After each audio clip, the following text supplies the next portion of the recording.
बहुत समय पहले उत्तर भारत के एक दूरस्थ गांव के किनारे पर खंडहर बन चुका एक पुराना महल था, जिसे लोग नागमहल के नाम से जानते थे। गांव में कोई भी उस जगह के पास नहीं जाता था, खासकर रात के समय। वहां के बुजुर्ग कहते थे कि उस महल में एक इच्छाधारी नागिन का वास है। उसका नाम था रूही। कहानी शुरू होती है ज़ारा और अली नाम के दो दोस्तों से, जो पुराने रहस्यों और इतिहास को खोजने का शौक रखते थे। ज़ारा बहादुर और जिज्ञासु थी, जबकि अली थोड़ा डरपोक पर वफादार था। उन्होंने गांव वालों की चेतावनी को नजरअंदाज करते हुए उस खंडहर की ओर रुख किया। रात थी, आसमान में बादल छाए हुए थे और हवा में एक अजीब सी सरसराहट थी। जैसे ही वे महल के गेट के पास पहुंचे, उन्हें एक बूढ़ा साधु मिला, बाबा रहमत। उसका चेहरा झुर्रियों से भरा था, आंखों में सदियों का ज्ञान और थकावट थी। उसने दोनों को चेतावनी दी, इस महल में जो है वह सो रहा है। अगर जगाया गया तो फिर कुछ नहीं बचेगा। मगर ज़ारा रुकी नहीं। उसने कहा, अगर डर से सच छिपा रहेगा तो सच्चाई कभी सामने नहीं आएगी। महल के अंदर चारों ओर अंधेरा था। फर्श पर जले हुए निशान थे, दीवारों पर सांपों की मूर्तियां और छत से लटकते जाले। सब कुछ पुराना लेकिन जीवित सा महसूस हो रहा था। एक मूर्ति के सामने ज़ारा को एक चमकता हुआ पत्थर दिखाई दिया, नागमणि। वह लाल रंग की थी और अंदर से मानो धड़क रही थी।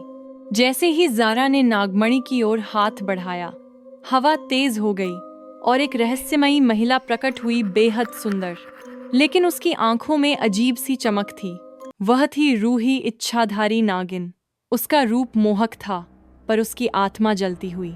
रूही ने बताया कि वह इस नागमहल की रक्षक है। सैकड़ों साल पहले इंसानों ने उसके पूरे परिवार को धोखे से मार दिया था, सिर्फ नागमणि पाने के लिए। तब से वह इस महल में छिपी है, इंतजार करती हुई, बदला लेने के लिए। अली तो डर के मारे पीछे हट गया, लेकिन ज़ारा ने साहस दिखाया और रूही से सच जानने की कोशिश की। तभी रूही का असली रूप सामने आया।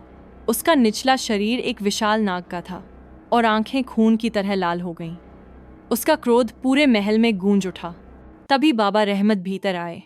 उनके हाथ में एक चमकता हुआ त्रिशूल था। वह चुपचाप बोले, रूही, तुझे तेरी माँ ने मेरी जिम्मेदारी में सौंपा था। रूही का चेहरा बदल गया, गुस्से से नहीं बल्कि दर्द और अकेलेपन से। उसने पूछा, तो फिर तुमने मुझे छोड़ क्यों दिया? बाबा रहमत ने स्वीकार किया कि उन्होंने रूही को इंसानों से दूर रखने की कोशिश की, लेकिन वही दूरी उसकी नफरत बन गई।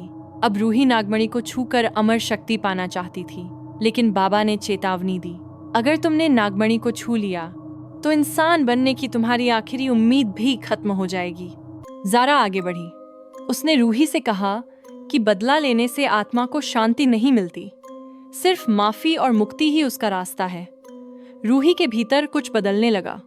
उसकी आंखों से आंसू बहने लगे। उसने धीरे से नागमणि बाबा रहमत को सौंप दी। जैसे ही उसने ऐसा किया, उसकी देह एक चमकती रोशनी में बदलने लगी। नागमणि का रंग लाल से सफेद हो गया।